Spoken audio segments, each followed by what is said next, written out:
Muy buenas tardes. En un momento daremos inicio a este evento.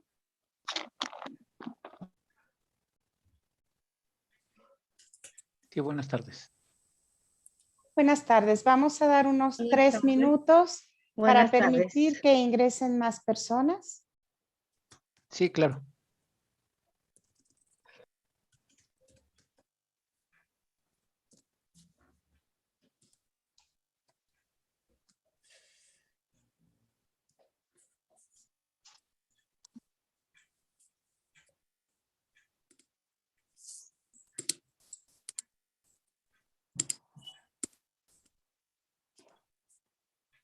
Buenas tardes.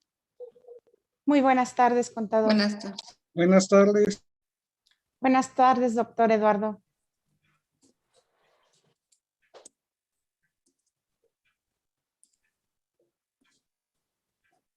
Buenas tardes.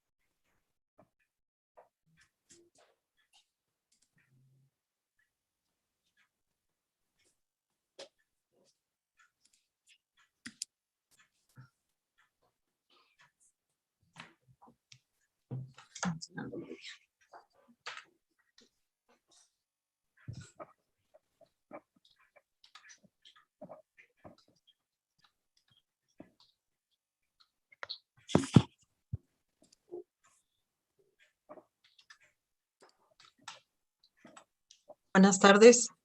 Buenas tardes. Buenas tardes. Buenas tardes. Buenas tardes.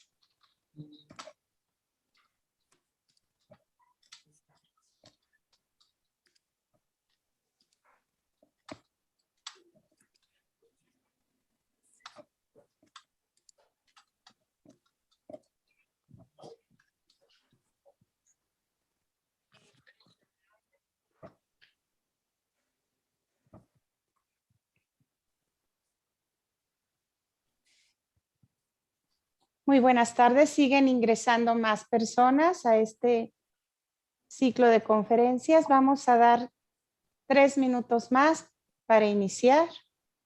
Y les pido de favor que vayan registrando por el chat del Zoom su nombre completo y correcto para fines de constancia.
siguen ingresando más personas. Ya tenemos a 94 personas en esta sesión.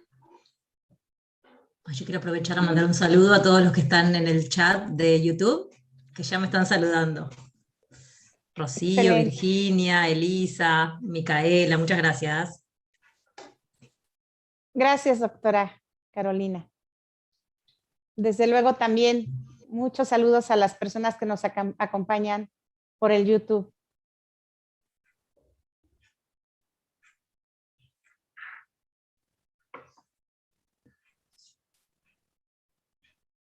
Ahí me dice Leonel que no se escucha. ¿Se escucha ahora? Se escucha muy bien, doctora Carolina, maestra Carolina. Muy bien. Sí, se escucha perfecto. Bárbaro. Pues si les parece bien, vamos iniciando. Se seguirán incorporando seguramente más participantes.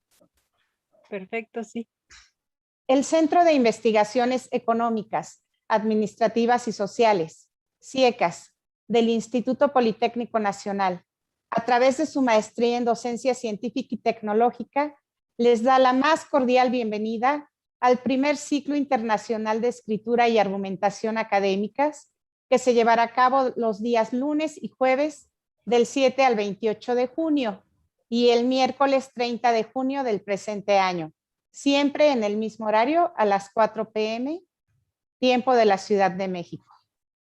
Los objetivos del evento son promover el diálogo, el intercambio de ideas y la colaboración alrededor de la escritura y la argumentación académicas como una estrategia de transformación educativa, dar atención a uno de los problemas nacionales estratégicos en educación referente a la promoción de la lectoescritura y propiciar la colaboración interinstitucional para avanzar de manera conjunta en la atención al problema que representa el desigual desarrollo de las habilidades de escritura en las instituciones de educación superior. Agradezco la participación de la comunidad politécnica, de las autoridades que hoy nos acompañan, así como de la comunidad estudiantil, profesorado e investigadores de las universidades hermanas y organismos externos al IPN, que en sinergia con el CIECAS han hecho posible este ciclo de conferencias. Para dar inicio al evento, proyectaremos un video con un mensaje inaugural por parte de la doctora Alejandra Colón Vallejo, directora del CIECAS, quien por causa de fuerza mayor tuvo que salir a otra sesión presencial, pero nos deja un mensaje de bienvenida. Buenas tardes. Es motivo de gran satisfacción contar con su participación en la apertura del primer ciclo internacional de escritura y argumentación académicas, que fue organizado por la Maestría en Docencia Científica y Tecnológica del Instituto Politécnico Nacional, CIECAS. Este primer ciclo tiene un carácter introductorio y se suma a los procesos de transformación institucionales, en tanto que se trata de una acción orientada a una mejora sustantiva de la academia con el objeto de promover el diálogo, el intercambio de ideas y la colaboración alrededor de la escritura y la argumentación académicas como una estrategia de transformación educativa. Quisiera destacar que este ejercicio de mejora gradual se apoya desde su inicio en la colaboración interinstitucional y en la visión de internacionalización del quehacer educativo, por lo cual se inserta en el marco de prioridades que ha marcado el Instituto Politécnico Nacional. Hoy se revalora la colaboración y es tiempo de avanzar de manera conjunta en la atención al problema que representa el desigual desarrollo de las habilidades de escritura en las instituciones de educación superior. Este evento se realiza con la colaboración de especialistas de 5 países de las siguientes instituciones educativas: Universidad Nacional de Entre Ríos de Argentina, por Chile, la Universidad BioBio y el Instituto de Investigación en Ciencias Sociales y Educación de la Universidad Atacama, la Universidad Pedagógica y Tecnológica de Colombia, sede Tunja, el Consejo de Formación en Educación del Instituto de Profesores Artigas de Uruguay. Por México, el Instituto Nacional de Ciencias Penales, la Universidad Autónoma de Tlaxcala, la Universidad Autónoma Metropolitana, la Universidad de las Américas, Campus Puebla, y la ESCA, Unidad Santo Tomás del Instituto Politécnico Nacional. A todas estas instituciones agradezco de forma muy valiosa su colaboración por hacer posible este evento. El ciclo de conferencias que hoy inicia inspira a convertirse en las siguientes emisiones en un seminario internacional que impulse el desarrollo de las competencias académicas de nuestros estudiantes, politécnicos y de la comunidad estudiantil de las instituciones participantes. Esperamos que esta colaboración se fortalezca y se extienda hacia otras actividades de vinculación y de generación de conocimiento colectivo a favor de nuestra sociedad. Muchísimas gracias y bienvenidos sean todos ustedes. A continuación, solicito al doctor Eduardo Bustos Farías, subdirector académico y de investigación del CIECAS, hacer la declaratoria inaugural. Muchas gracias. Muy buenas tardes tengan ustedes. Es un placer para mí, pues, esta excelente acogida a este primer ciclo internacional de escritura, argumentación académicas. Tenemos 107 personas en este momento a través de este sistema Zoom y, bueno, una gran cantidad de personas a través de la plataforma YouTube. Queremos dar la más cordial bienvenida, el agradecimiento a la maestra Carolina Clerici por su gentileza de regalarnos un poco de su conocimiento y en este caso pues dar el inicio a este primer ciclo y asimismo agradecer las gestiones del doctor Noel Angulo para que esto fuera posible. Entonces, siendo las 4:15 de la tarde, hora de la Ciudad de México, declaro formalmente inaugurado, en nombre de la titular de nuestro centro, la doctora Alejandra Colón Vallejo, este primer ciclo internacional de escritura y argumentación académicas.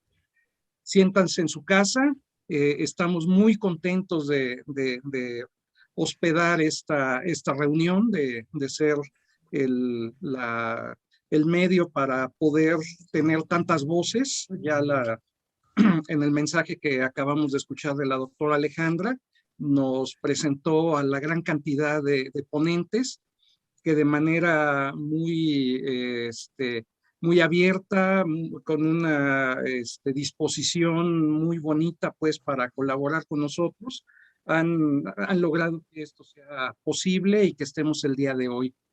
Sin más por el momento, nuevamente muy buenas tardes. Bienvenidos a su casa, Instituto Politécnico Nacional, Centro de Investigaciones Económicas, Administrativas y Sociales.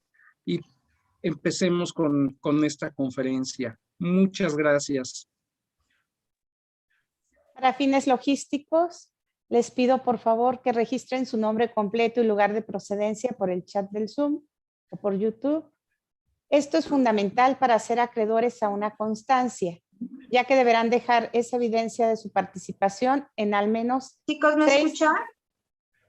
6 de las 8 conferencias que forman parte del ciclo que hoy inicia.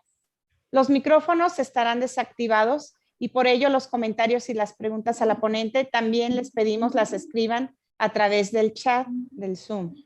Para dar inicio nos acompaña la doctora Erika Pineda Godoy, jefa de la Unidad de Tecnología Educativa y Campus Virtual del CIECAS, del IPN, quien estará moderando esta primera conferencia titulada Textos académicos y científicos, pautas de escritura para principiantes, a cargo de la magistra Carolina Clerici. Doctora Erika, le cedo la palabra. Muy buenas tardes a todos.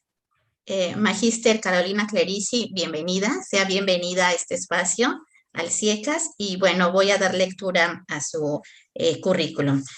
Carolina Clerici, magíster en procesos educativos mediados por tecnologías por la Universidad Nacional de Córdoba, diplomada superior y especialista en ciencias sociales, mención lectura, escritura y educación por la Flaxo, licenciada en educación con orientación en gestión institucional por la Universidad Nacional de Quilmes, profesora de enseñanza superior en educación por la Universidad de Concepción de Uruguay, especialista en educación y TIC, profesora de inglés y portugués. Actualmente es docente de la Cátedra Metodología de la Investigación e Inglés Técnico en la Facultad de Bromatología, Universidad Nacional de Entre Ríos. Es investigadora categorizada y ha publicado en relación con el perfil de ingresante, lectura y escritura, el juego como estrategia de enseñanza y la formación docente y la enseñanza de la investigación. Ingresó a la docencia en 1998, ha trabajado a nivel medio y superior, terciario, universitario, de grado o de posgrado en enseñanza de inglés, metodología de la investigación, redacción científica y formación docente. Magíster Carolina Clerici, tenga usted la palabra para que pueda iniciar, por favor, con su conferencia. Adelante. Bueno, muchísimas gracias. Voy a comenzar compartiendo pantalla, a ver si salió bien la prueba que hicimos más temprano. ¿Me dicen si están viendo mi pantalla? Sí se ve. Sí vemos la pantalla. Perfecto. Adelante. Sí, Bueno, se ve. comparto entonces. Me alegro muchísimo que así sea. Bueno, muchas gracias por la invitación. El título de este trabajo que decidí traer es el nombre de un libro a través del cual me conoció Noel y comenzó una larga historia de citas y citas bibliográficas y encuentros académicos que agradezco muchísimo que haya sucedido. Y quisiera dar reconocimiento a las dos instituciones que sostienen este trabajo, que son la Universidad Nacional de Entre Ríos y la Universidad de Concepción del Uruguay. A ustedes en particular les quiero agradecer un montón este pequeño viaje a México. Sería mi segundo viaje porque tuve la fortuna de iniciar el año 2017 en El Ángel, allá en Ciudad de México. Para mí fue un paseo maravilloso, ojalá lo pueda repetir en otro momento. Y traigo los mejores recuerdos de su ciudad, la verdad que los felicito. Me gustó muchísimo estar ahí. Quisiera comenzar la conferencia con una frase de Sócrates. Es muy discutible si la dijo o no la dijo, porque no hay evidencia empírica de esa época, pero me parece interesante. Él dijo: no puedo enseñar nada a nadie, solo puedo hacerles pensar. Y ese sería el espíritu de esta conferencia. No pretendo enseñarles, sino abrir un camino para reflexionar sobre cuestiones relacionadas con la lectura, la escritura, la redacción, y el desafío, el problema que eso significa para principiantes.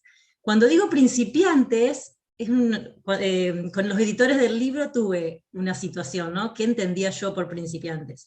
Y para mí un principiante es cualquier persona que escribe un tipo de texto por primera vez. Puede ser primaria, secundaria, universitario, de nivel de posgrado y de postdoctorado, que si tienen que escribir algo por primera vez, son principiantes en ese tipo de escritura. Así que no se sientan excluidos de este término. Les quería contar una situación que tuve. Cuando hice esta conferencia, una adaptación de esta conferencia, la llevé a cabo en una escuela, y era los últimos años de la escuela secundaria, que le llamamos en Argentina a la escuela, no sé ustedes, la preparatoria, cómo le llaman. Y como para romper un poco el hielo, para reflexionar sobre la escritura, pedí a un estudiante voluntario que pase al frente, y le entregué esta imagen que se ve en la presentación.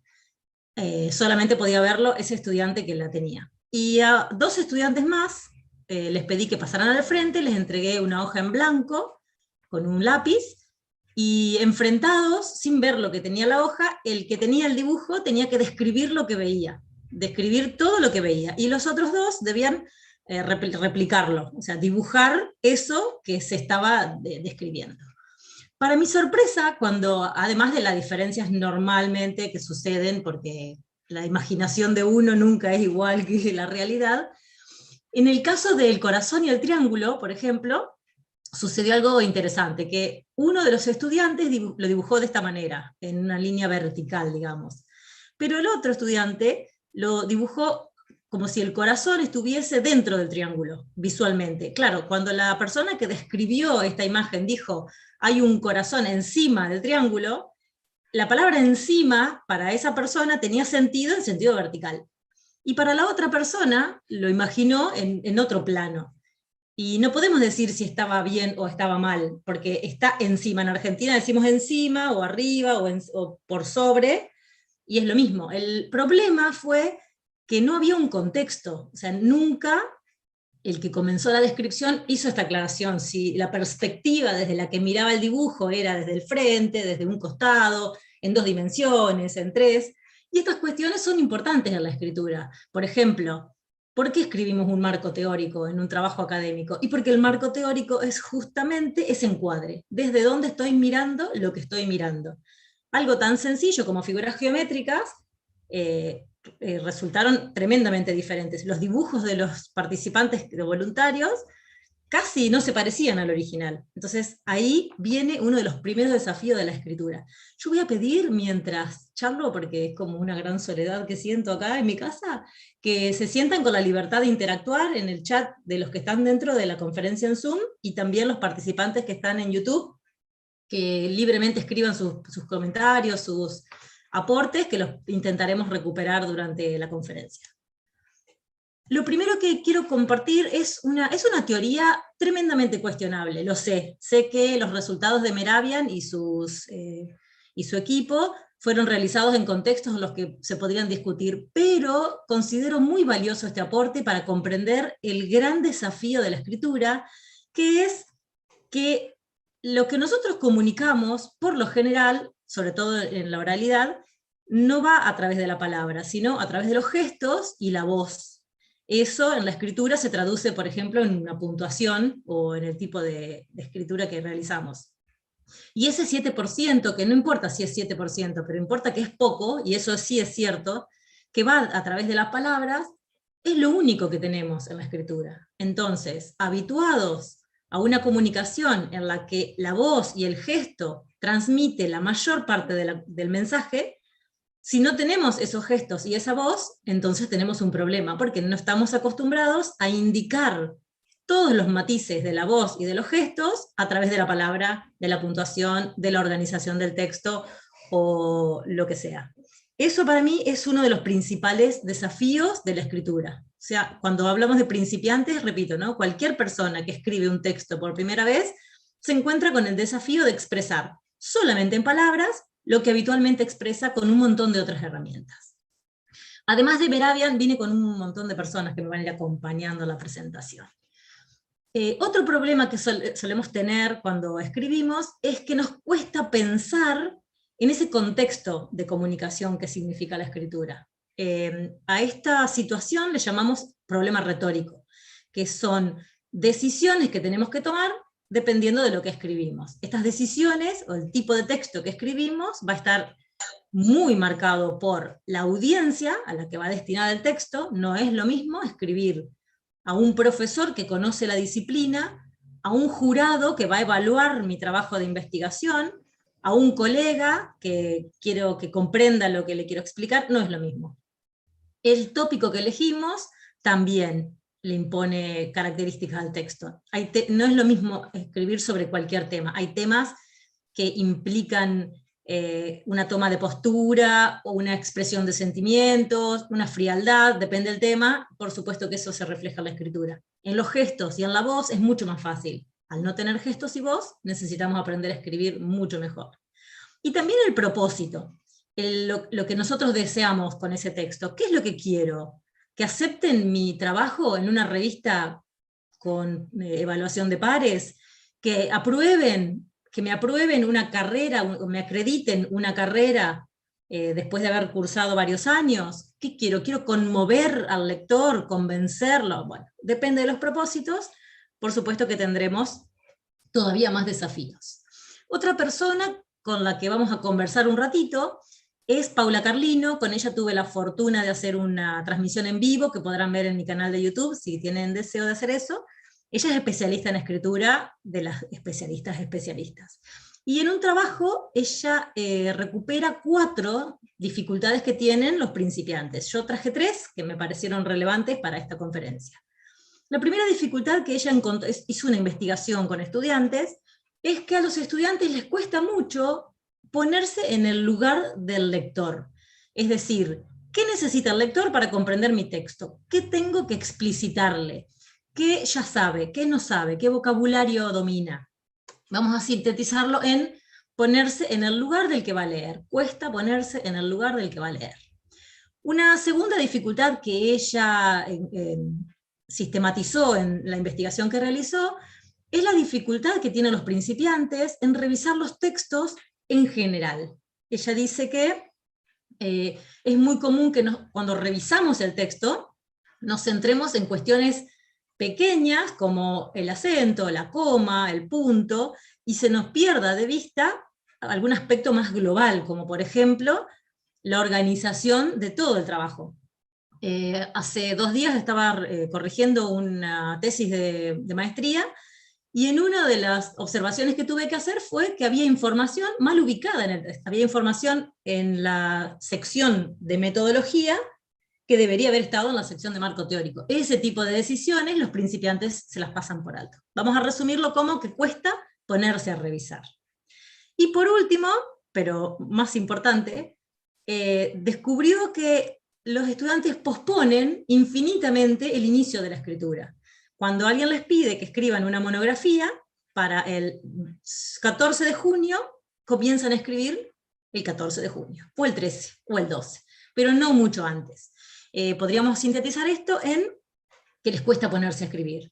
El problema de posponer la escritura es que no da tiempo para decantar y para revisar. Así que estas 3 dificultades que nos compartió Paula, las traigo de nuevo como algunas cuestiones a tener en cuenta para la escritura de principiantes. Otro referente en escritura, que también recomiendo tremendamente, es Casani. No vamos a leer todos estos puntos porque lo pueden leer ustedes en su trabajo, pero sí, a modo de síntesis, creo que es importante tener en cuenta que a la hora de escribir hay que ponerse en ese lugar del escritor y del lector. También esto de imaginarse diálogos con el lector, imaginarse qué me puede preguntar, qué es lo que no va a poder el lector recuperar de mi palabra. También adoptar una actitud crítica, ponerse en el lugar del que va a evaluar el texto, porque los textos académicos y científicos creo yo que siempre son evaluados por un par, por un superior, pero es un poco la función de la academia. Y el punto 6 me parece interesante oralizar el escrito, porque al leerlo, al recuperar los gestos y la voz de ese escrito, podemos detectar problemas en la organización de las frases, en la puntuación, eso es muy importante. Y finalmente, comparar los planes que hicimos, hacer planes, y ver si realmente escribimos lo que decíamos. En una de las cátedras en las que trabajo, que tengo a mis 2 compañeras en YouTube, Eli y Consu, les pedimos a los estudiantes que escriban un mapa conceptual, que diseñen un mapa conceptual de la estructura que va a tener el texto, o un índice, y después escriban. Entonces, esa estructura, esa global, ayuda a que sean menos las cuestiones a revisar después. Después se escribe, ¿no? Siempre escritura con plan, siempre. Otro aspecto, otro aporte interesante de Casani, que él le llama el decálogo de la escritura, son 10 puntos que recomiendo mucho, después en la grabación podrán hacer pausa y leerlos, que van desde no tener prisa, o sea, no dejar para último momento la escritura, todo lo que pasa en el medio, cuestiones interesantes como el número 3, emborronar, que significa escribir en soporte papel y rayar, y subrayar, y tachar, y agregar, o bien acostumbrarse a correr de lugar y mejorar la redacción. Muchas veces, al menos mi experiencia, no sé si es una cuestión de la edad, de la generación, de qué, en el texto digital, como la pantalla es corta, pequeñita, cuesta mucho ver el texto en su totalidad. Entonces, lo que estaba en la página 2 no lo puedo retener cuando estoy leyendo la página 70. Entonces, en el impreso a veces se visualiza mejor el texto como un todo. A eso lo recomiendo mucho. Y Algo interesante también, que es el último punto, que es el dejar reposar el escrito. Esto lo hacemos mucho en las cátedras en las que trabajamos. Nosotros escribimos y lo dejamos en pausa, y 2, 3, los días que se pueda después, volvemos sobre el texto y lo vemos de una manera diferente.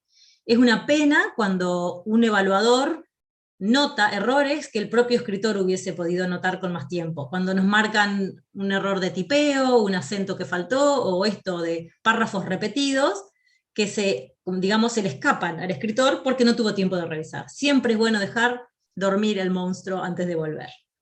A eso lo recomiendo tremendamente. Después, si tenemos tiempo, podemos volver un poquito sobre estas cuestiones. Y bueno, ahora voy a trabajar un ratito, voy a conversar un rato sobre lo que creo que me trajo a esta conferencia, que serían el libro, entiendo yo, según hemos conversado con Noel en varias ocasiones, que el libro de la izquierda, que es el primero que publiqué, y que se basa específicamente en las normas APA 6, que son unas que ya no están vigentes, que serían como los aportes que hago yo para que estos principiantes puedan escribir. A mí me preocupa mucho, porque a mí como docente me distrae un texto mal escrito, me distrae tanto que no me puedo concentrar en lo que dice. Si el texto estuviese bien escrito, me resolvería un poco mi trabajo, y aparte es bueno. Y a la derecha, un libro que se publicó este año, que es un avance con respecto al anterior, no solamente porque incluye las normas APA, la 7ª edición, que es la que está vigente desde agosto, sino porque nosotros mismos hemos logrado avanzar. Este libro de la derecha tiene un avance importante, tiene un capítulo nuevo, ahora voy a ir marcando en qué difieren, en caso de que lo tengan al anterior, y por qué creo yo que son aportes que les pueden ayudar a mejorar la escritura. Lo primero que yo propongo que hagamos, esto lo pueden ver en los capítulos, a la izquierda ven el índice del primer libro y a la derecha el índice del nuevo, con algunas diferencias marcadas como excusa para organizar la conferencia, ¿sí? No hace falta que los abran. Lo primero que yo propongo es reconocer los géneros que escribimos. Tenemos que saber de qué se trata, qué estamos haciendo, qué estamos leyendo o qué estamos por escribir. No es lo mismo una monografía, un ensayo, un informe, y reconocer los géneros es muy importante. Yo diría que es casi imposible escribir un tipo de texto que nunca se vio. O sea, si yo a ustedes les digo, escriban un cuento, tal vez no haya tantas dificultades porque hemos sido expuestos a cuentos de niños. Ahora, cuando a alguien le dicen, tenés que escribir una tesis, y acá en el chat veo un par de mis tutoradas de tesis que sé que lo sufren, y claro, el que nunca leyó una tesis no sabe qué hacer, no tiene idea de qué escribir, porque nunca lo vio. Por eso yo invito a que primero hay que aprender un poco sobre los géneros académicos y científicos. En el segundo libro agregué unos aportes sobre los relatos de experiencia para docentes, y creo que nada más.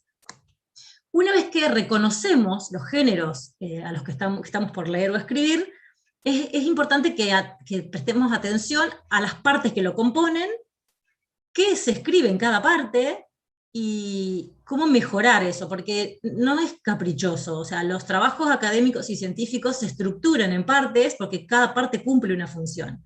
Si comprendemos la función, probablemente podamos escribir mejor. A todas las partes que ya venían viendo en el primer libro, agregué una ampliación sobre el valor de los títulos, la estructura de subtítulos, y cómo realizar tablas y figuras, que excede absolutamente las posibilidades de esta conferencia, ¿no? Pero los invito a que nos pongamos en contacto, o que vean mi libro para ver cómo se hace una tabla, y cómo se hacen figuras, y cómo decido yo si debería comunicar mis resultados en forma de texto, de tablas o figuras. Eso es muy complejo.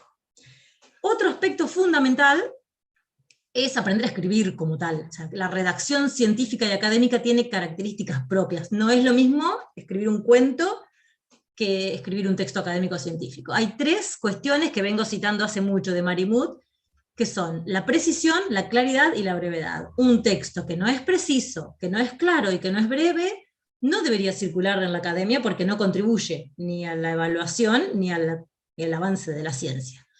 Vamos a ver algunos ejemplos. Creo que en este caso es lo que más cuesta. A mí me parece que hasta acá los géneros y las partes uno los puede poner en un libro y digo, bueno, una monografía es así, tiene estas partes y en cada parte se escribe esto. Ahora, la precisión, la claridad y la brevedad son muy complejas, porque cada persona que escribe es un caso nuevo. Cuando hablo de precisión, me refiero a escribir sin ambigüedades. No puede ser que yo, leyendo el texto, interprete otra cosa. Esto aplica a conceptos, a toma de decisiones, a objetivos, a conclusiones. Nada debe quedar a la opinión o a la interpretación del lector. Con respecto a la claridad, me refiero a escribir sin errores. Errores desde ortografía, de organización, tiene que ser realmente claro. Y la brevedad refiere mucho a los excesos. A veces, y esto al menos en Argentina sucede mucho, el texto largo, abultado, tiene una mejor imagen que el texto breve. Entonces, es muy común, por ejemplo, que en un examen un estudiante diga, uy, yo escribí 4 páginas, y el otro se sienta mal porque escribió una sola. Como si escribir una página, naturalmente, es menos que escribir 4. Esto, por lo menos en nuestra cultura, no sé si quieren opinar en el chat las personas de otros países, pero en Argentina es muy común que un texto, que alguien diga, uy, sí, mi tesis tenía 300 páginas, como si eso fuese un indicador de calidad. Tremendo. Tenemos que ser breves y eso es importante. Traje algunos ejemplos, como una pequeña ilustración, de qué es eso de la claridad, la brevedad y la precisión. Me parece que sin estos ejemplos podría complicarse. Son oraciones tomadas de estudiantes de carreras en las que he trabajado. En esta primera oración, si la quieren leer, vemos problemas de precisión y de verbosidad. Todas estas palabras, por ejemplo, la palabra verbosidad es una palabra que está en mis 2 libros como uno de los problemas que no contribuyen a escribir bien. ¿Qué quiere decir que no hay precisión y que hay verbosidad? La verbosidad es el exceso de palabras para decir algo. Si yo propongo algo como el conocimiento científico se basa en el razonamiento, digo en la mitad de las palabras lo mismo que a la izquierda y de forma mucho más precisa. O sea, es el que se vale de la ciencia, ahí hay un problema complejo de redacción, y racionamiento de ciertos temas, no hace falta lo de ciertos temas, es simplemente el razonamiento. Ahí tenemos una propuesta de mejora. Otro ejemplo. Fíjense que tenemos un problema de acentuación en la palabra número, y algo a lo que refiero en mis libros, que es esto de palabras que suenan parecidas, unas parecidas a otras. En este caso se confundió editorial con edición. Y suenan parecidas, y para un principiante es lo mismo, porque están desesperados por aprobar y hacen lo que pueden. Así que es importante tener esto presente.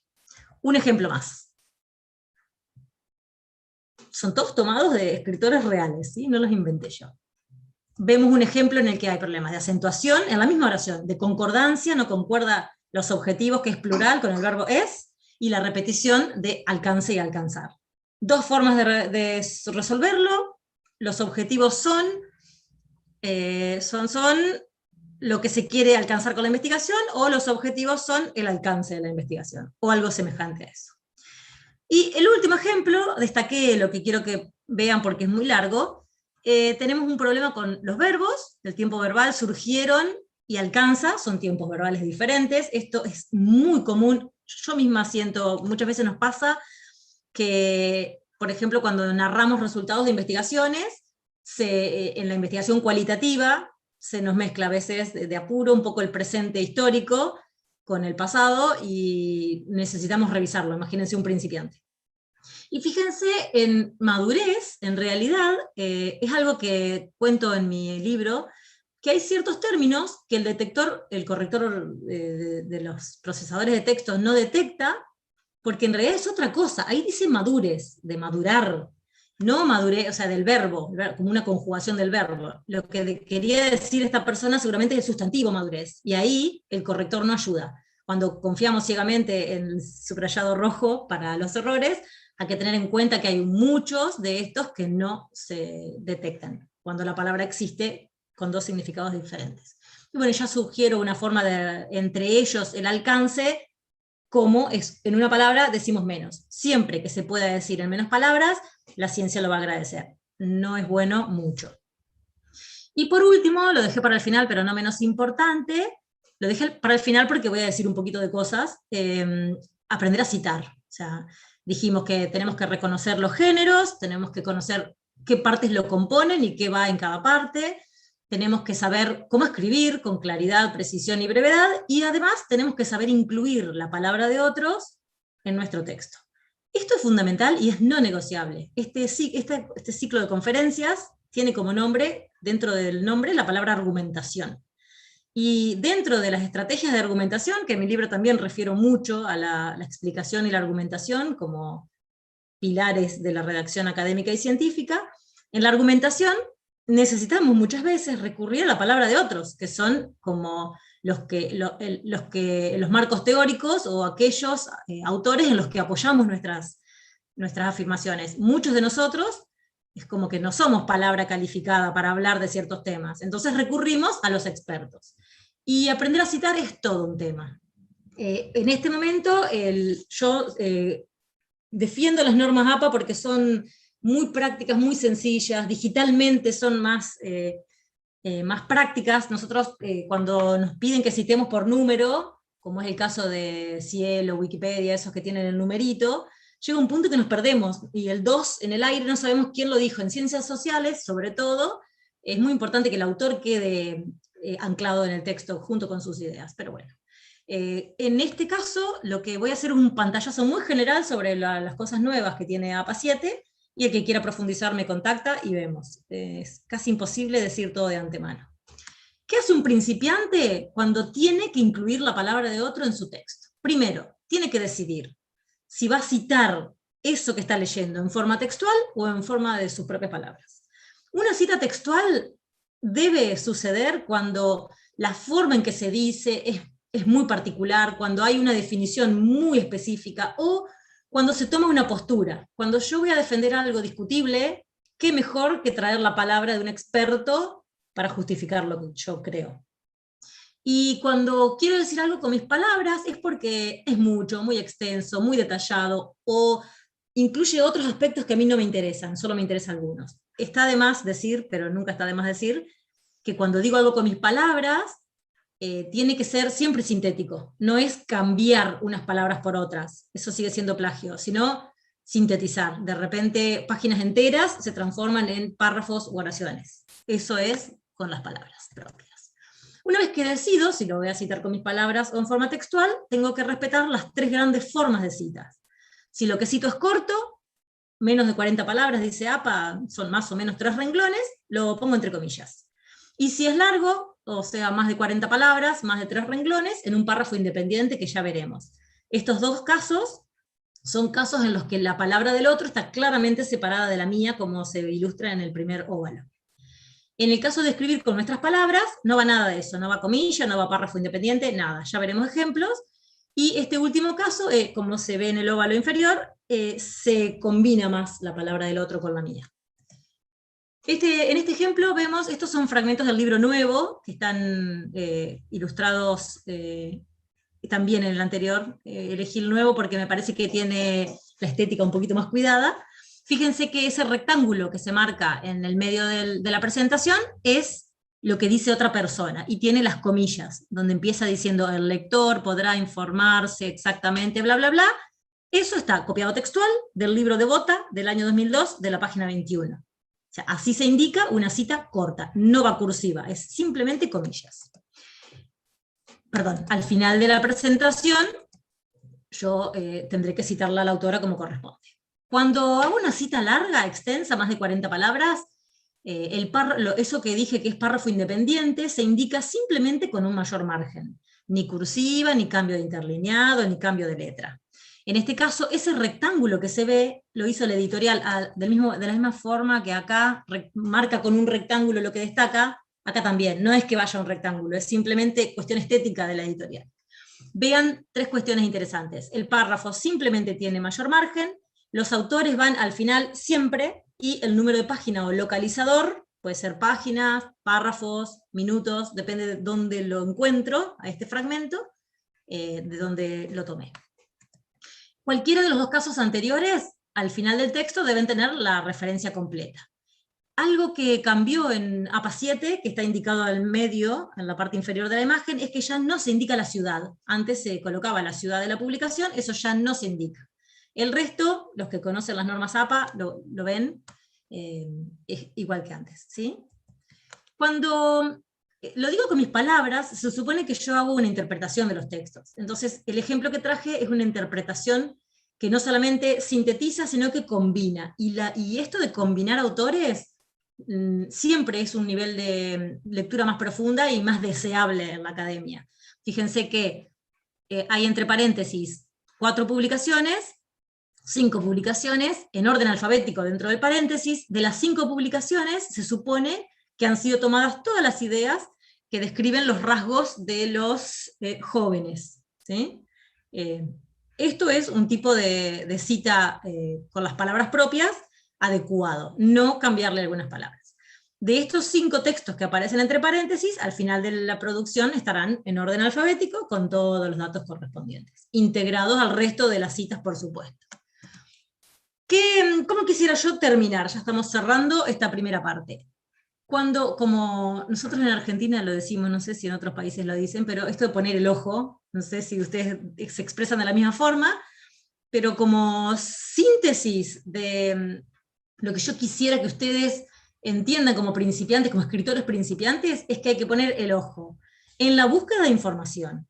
Esa búsqueda de información implica que yo sepa lo que estoy buscando. Si yo aprendo a escribir textos académicos y científicos de calidad, tal vez también pueda aprender a seleccionarlos, porque yo entonces ya sé cómo se estructura un trabajo, qué se escribe en cada parte, cómo se refiere a la palabra de otros, y si todo eso no está bien, entonces tal vez lo que estoy leyendo no es de calidad. Lo puedo leer.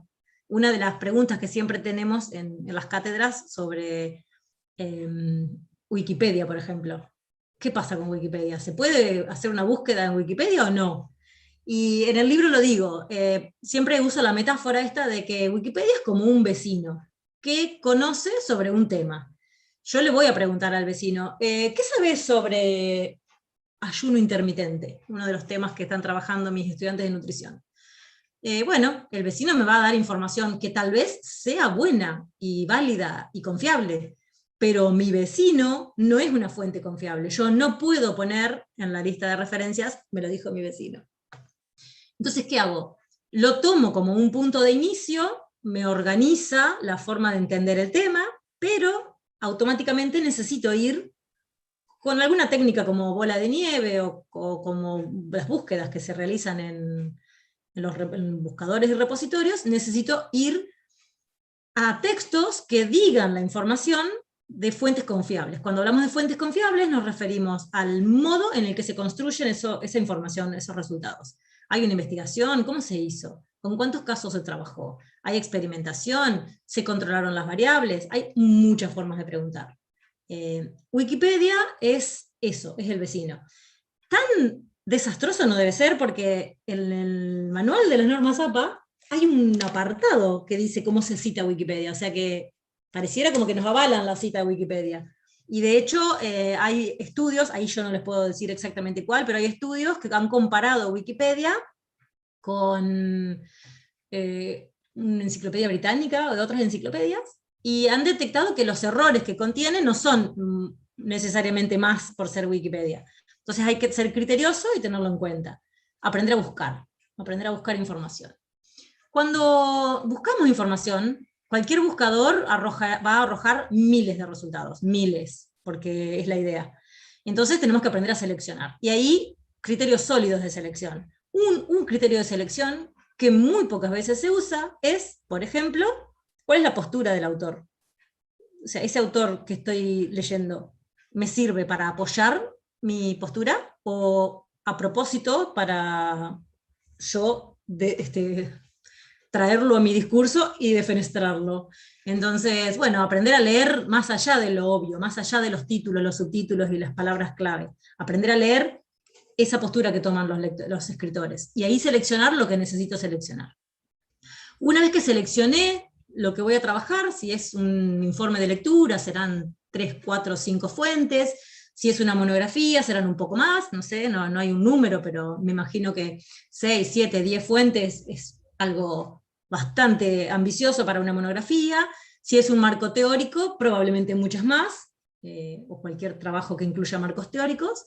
Una vez que yo decida y seleccione, necesito reconocer qué género es eso que estoy leyendo. ¿Es una ponencia? ¿Es un artículo científico? ¿Es una tesis? Porque depende de lo que sea, yo voy a interpretar mejor el tipo de información que comparte y cómo citarlo.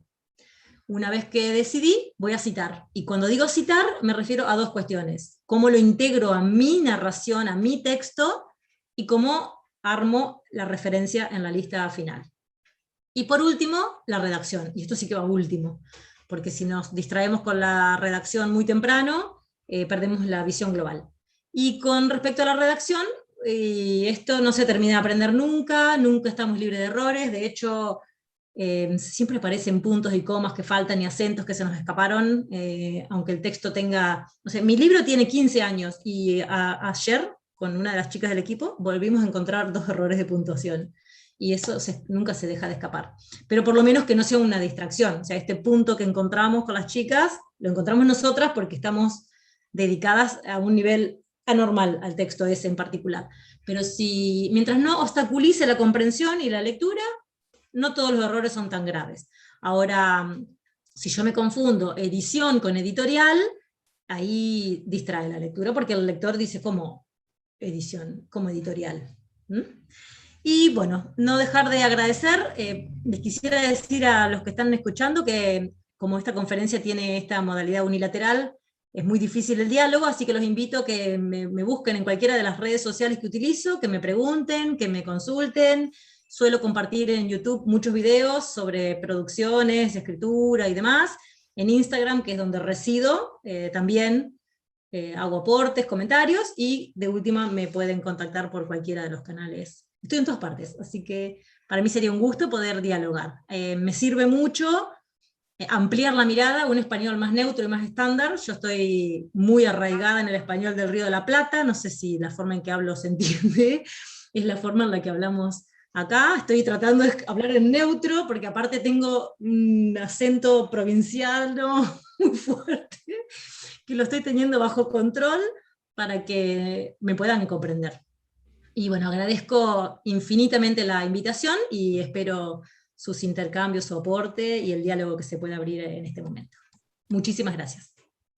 Maestra Carolina, muchas gracias por su ponencia. Está con nosotros el doctor Noel Angulo. Hola Noel, ¿cómo estás?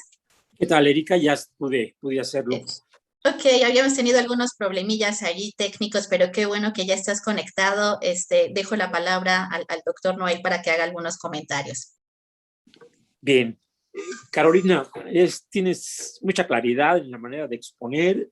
Tu material está perfectamente legible, pero quizá lo más interesante es las experiencias que tú conversas, que tú nos comentas.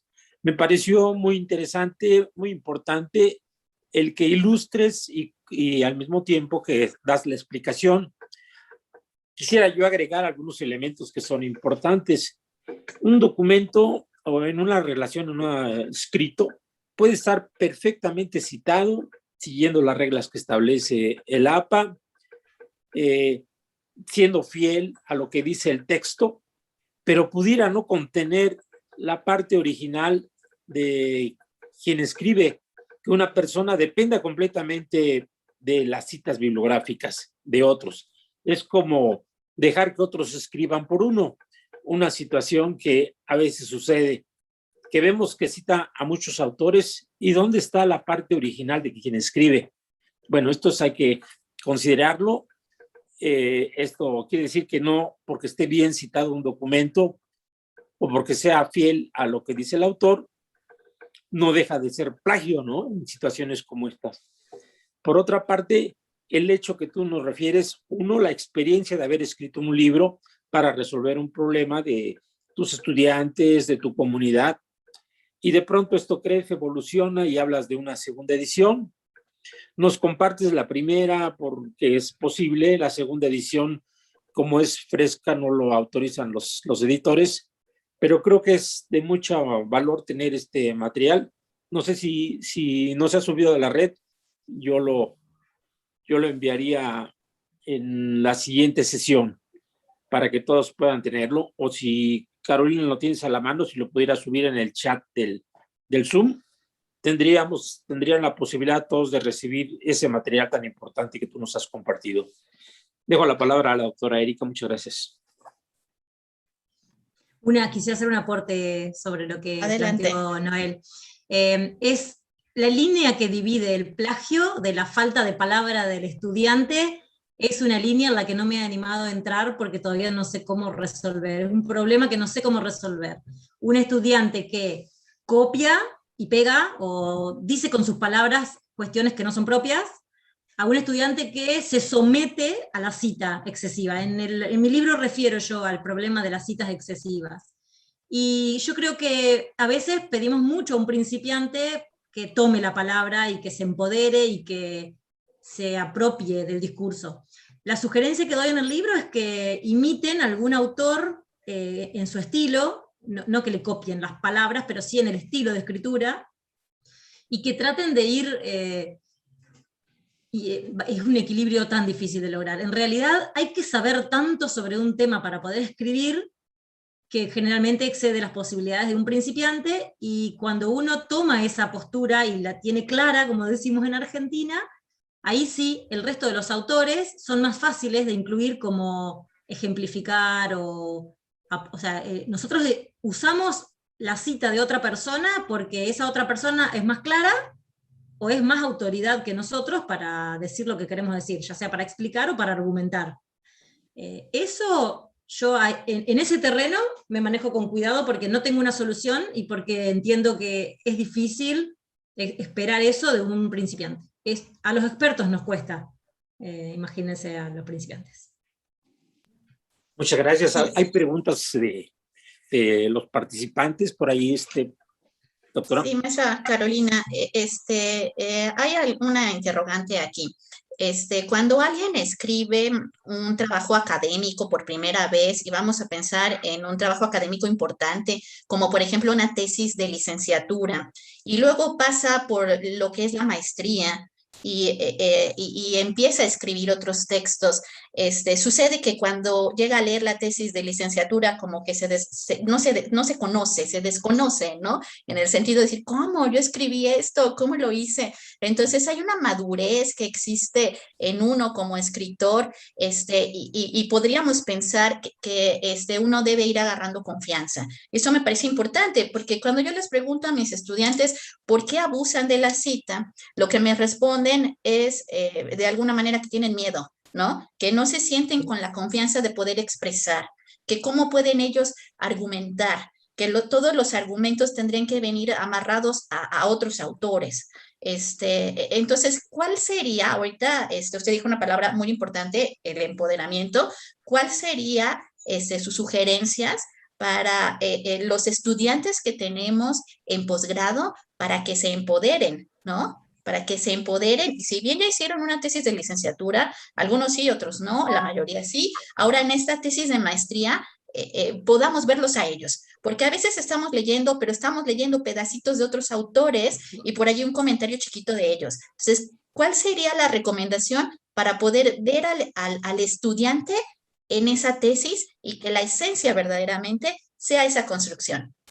Bien, te lo voy a resumir en 3 palabras, en 3 ideas. La primera es extrañamiento, la segunda es función epistémica y la tercera es defensa. Ahora las explico. Con respecto al extrañamiento, es propio de la escritura que el hecho de volcar en un papel ideas nos permiten a nosotros tomar distancia.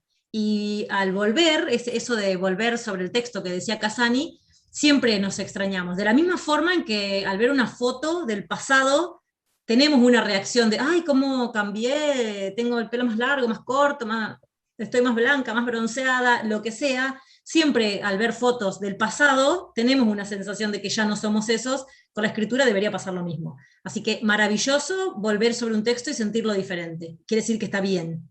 Con respecto a función epistémica, la escritura, esto es un concepto que sugiero que exploren. La escritura tiene una función epistémica, es decir, que genera conocimiento. Lo que está escrito no estaba en la cabeza antes de empezar. No es que yo tengo cuestiones en la cabeza que transfiero al papel, sino que al escribir, y en el ida y vuelta entre la escritura y mis ideas, el producto final es un producto nuevo, evolucionado. O sea que también es correcto que uno logre con la escritura cosas que no podría haber logrado antes, no estaban en la cabeza previamente.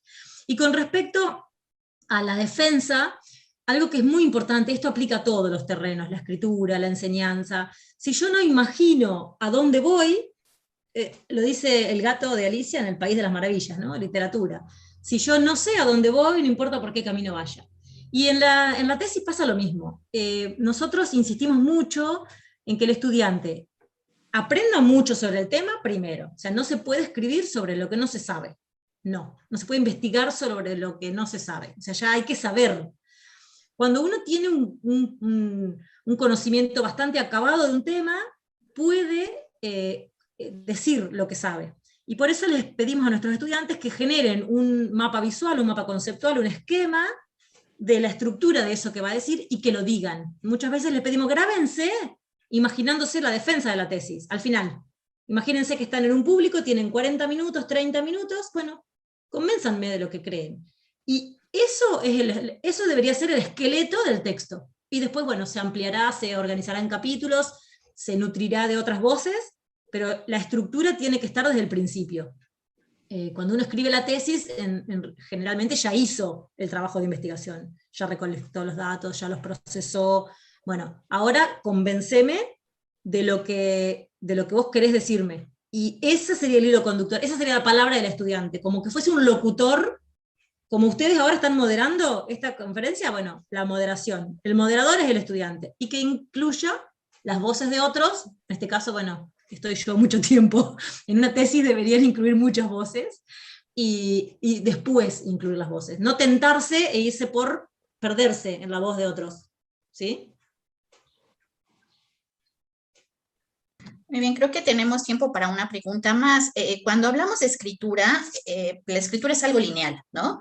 O sea, por allí Badin decía que incluso era como dar saltos de pulga sobre una misma línea para formar una palabra y luego una frase, y así te vas, y hay que tener mucha paciencia. Y resulta que los estudiantes jóvenes, ¿no? Las nuevas generaciones, están acostumbrados a la inmediatez. Nosotros llegamos a ver videos en YouTube que tienen cosas muy, muy ricas, ¿no? Por ejemplo, esta conferencia se está transmitiendo por YouTube. ¿Qué tan válido? Y bueno, pensaría en videos en YouTube, pensaría en infografías, pensaría en mapas mentales y pensaría en otros formatos tal vez. Pero cuando hablamos de las referencias, y entonces se le viene la idea al estudiante que como él está escribiendo, y eso es algo lineal, lo único que puede integrar debe de estar centrado dentro de la misma linealidad. ¿Qué tan válido es que el estudiante pueda poner como referencias videos, tal vez alguna información importante que encontró en una presentación en Genially o algún otro tipo de formato? ¿Qué tan válido es esto? Qué buena pregunta. De los 5 puntos que les di, tiene que ver con la calidad de la selección. Nosotros estamos escribiendo un texto en el que citamos un tuit de la Real Academia Española, porque es el lugar más actual y más confiable y más estable en el que la Real Academia Española emitió un juicio sobre un tema, una palabra que estamos queriendo usar. Y bueno, ahí tuvimos que citar un tuit. De hecho, en las normas APA dice cómo se cita un tuit, cómo se cita un post, cómo se cita un video. Ahora, si ese video es un trabajo práctico realizado por un par en otro país, descalificado absolutamente, no es una fuente confiable. Pero si ese video es una conferencia de un experto que no escribió nada, solo hizo la conferencia, y esa conferencia es lo más actual y lo más confiable, es válido. Ahí, Genially, no sé, no me parece un entorno, no se me ocurre que sea un entorno en el que haya algo que supere un artículo científico, una tesis, que son los géneros más, que tienen más fans en la academia, ¿no? Los videos, depende de qué se trate. No sé si respondí la pregunta. Sí, muy bien. Y bueno, tenemos más preguntas. Igual ahorita vemos la cuestión de los tiempos, pero creo que es muy importante porque algo donde se atoran mucho y nos hemos atorado todos en un momento es el asunto de la cita de la cita. A veces no tenemos la fuente primaria y entonces tenemos que hablar de un autor. Voy a citar uno en educación como Vygotsky, pero no leo a Vygotsky, leo a alguien que cita a Vygotsky o alguien que cita a Vygotsky. Entonces, es recomendable esto de la cita. En la escritura académica tengo que ir forzosamente a la fuente primaria. Aquí, ¿qué nos diría? Es una pregunta, bueno, de las personas que están viendo la conferencia. Sí, me encantan las preguntas, quisiera verlas a todas, me gustan mucho y realmente están preguntando zonas grises y difíciles.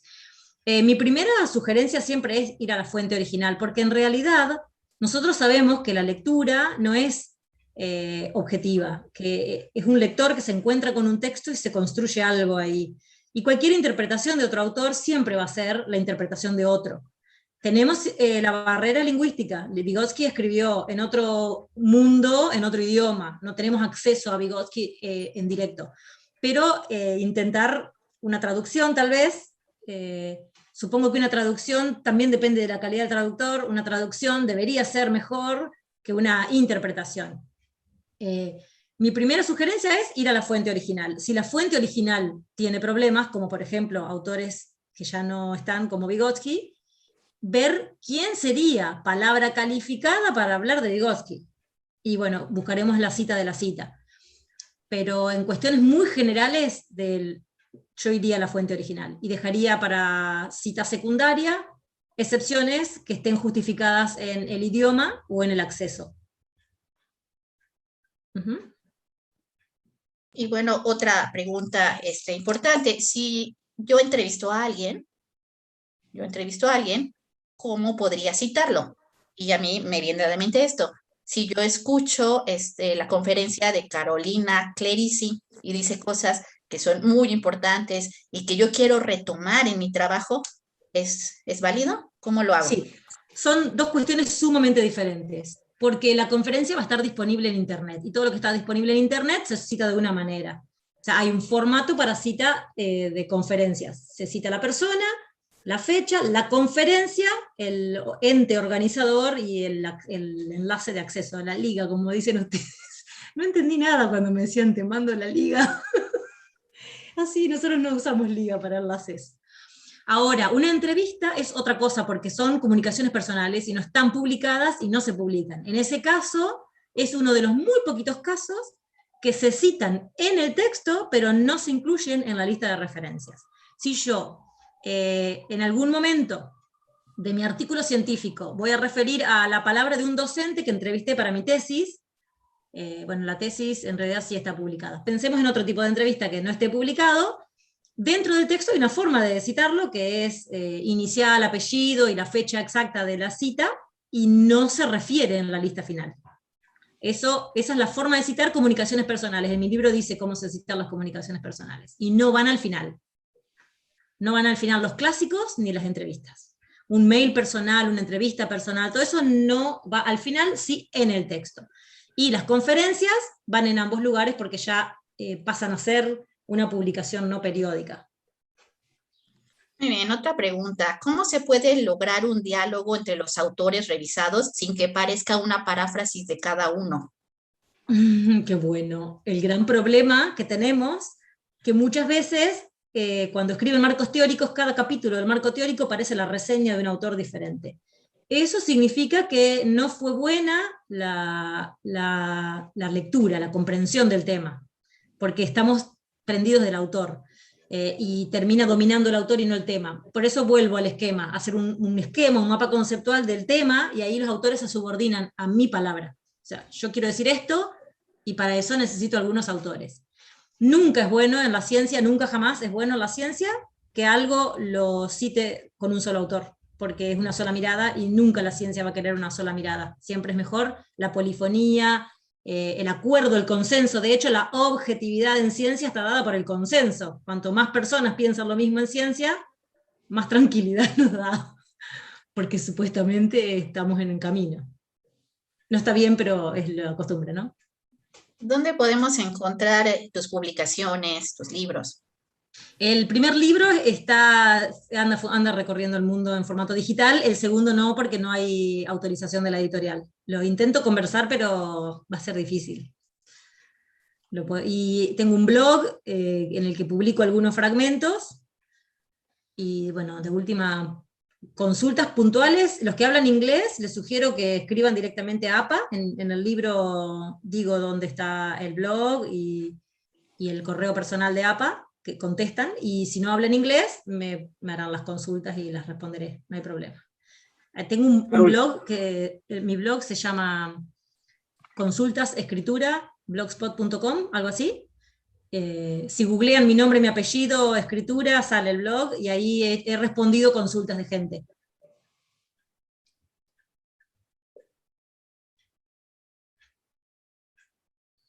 Bien, pues muchas gracias por el tiempo. Todavía hay más preguntas. Sin embargo, vamos a hacerle llegar todas las preguntas. Y muchas gracias por su participación. No, a ustedes, muchas gracias. Un gusto para mí este pequeño viaje a México virtual. Vamos a recordar lo de las ligas. A mencionarlo de otra manera. Excelente. Les reitero la petición a todas, a todos los participantes que registren su nombre completo, ya sea que estén por Zoom o por YouTube, su nombre completo y correo electrónico también, por favor. Esto es muy importante para fines de una constancia que se entregará de manera global a quienes participen en al menos 6 de las 8 sesiones que integran este ciclo de conferencias. Pues muchísimas gracias. A nombre de nuestras autoridades, agradecemos su participación y les esperamos el próximo jueves 10 de junio a la misma hora. Van a ingresar a través del mismo enlace, ya no diremos ligas, del mismo enlace para participar en la segunda conferencia de este ciclo internacional, titulada La escritura académica, revuelta y representación, que estará a cargo del doctor Xicoténcatl Martínez Ruiz. Y pues las esperamos a todas, a todos. Fue una sesión muy interesante.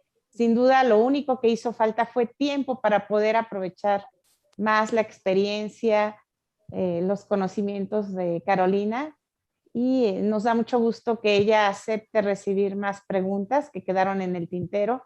Muchísimas gracias y nos vemos pronto.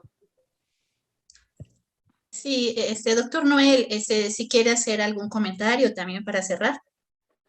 Bien, pues es importante que vayamos acumulando algunas ideas, que vayamos contando preguntas. Esto se va a convertir en un seminario.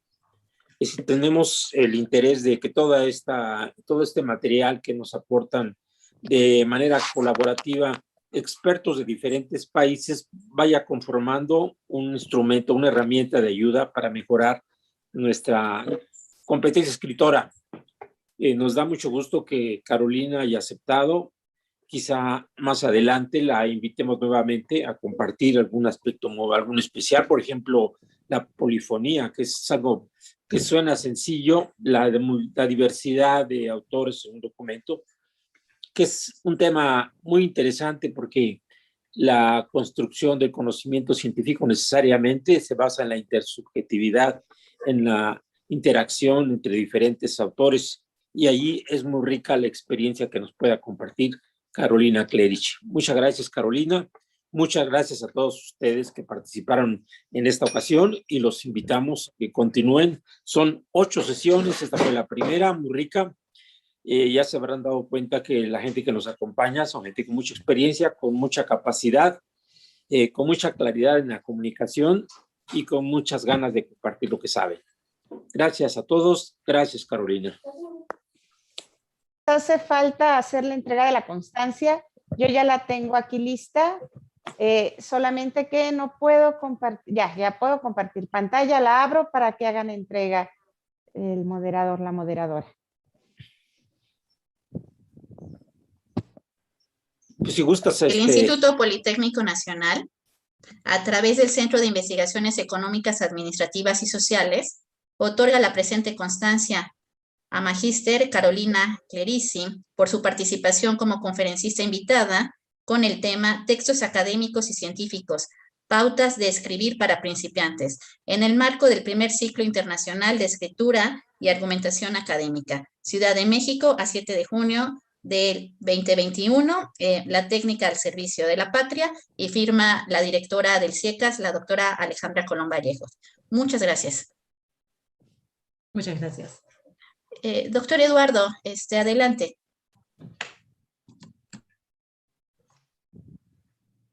Muchas gracias.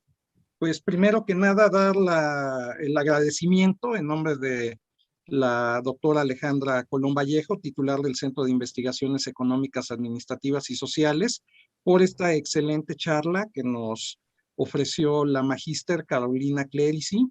Nuevamente, esta posibilidad de interactuar a distancia gracias a las tecnologías de la comunicación y de la información nos ha hecho posible enlazarnos allá tan lejos y tener una cercanía, tener la alegría de escuchar y de compartir esta plática, y creo que nos ha enriquecido a todos.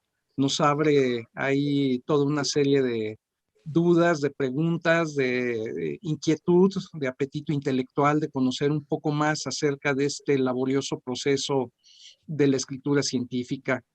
Este asunto que ella nos decía, la magíster Carolina, hay un momento que a lo mejor nacemos como lectores, nuestro primer libro. Bueno, pues también nuestra primera escritura, ¿cuándo nacemos como escritores? Entonces, estos procesos mayéuticos, ¿no? De dar a luz a las ideas, en este caso en forma escrita, y con toda la formalidad que en el caso de nuestros estudiantes de posgrado, de especialidad, maestría y doctorado, que son retos que ya mencionaba la doctora Erika, y que, bueno, creo que este ciclo de conferencias y en particular esta primera conferencia inaugural, pues nos empiezan a dar luz acerca de este fenómeno, de este problema que todos enfrentamos y que nos va dando forma para que el pensamiento se convierta en palabra escrita y podamos comunicarnos de una mejor manera.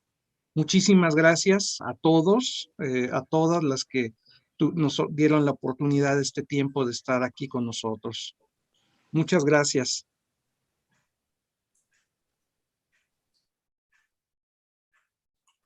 Hasta luego, los esperamos el jueves próximo. Bonita tarde. Gracias, Carolina. Gracias, bonita tarde.